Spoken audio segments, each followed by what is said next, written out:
usaha mikro, kecil dan menengah Kota Sabang. Berdasarkan hasil peninjauan lapangan DPRK Sabang dan penyampaian Kepala Dinas Perindustrian, Perdagangan, Koperasi, Usaha Mikro, Kecil dan Menengah terkait dengan penyelesaian pasar tanggal 7 masih belum dapat difungsikan sebagaimana mestinya. Saran yang kami sampaikan terhadap pasar tersebut: 1.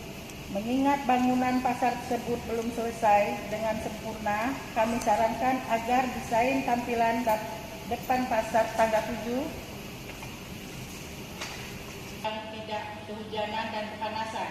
3. Untuk rencana pembangunan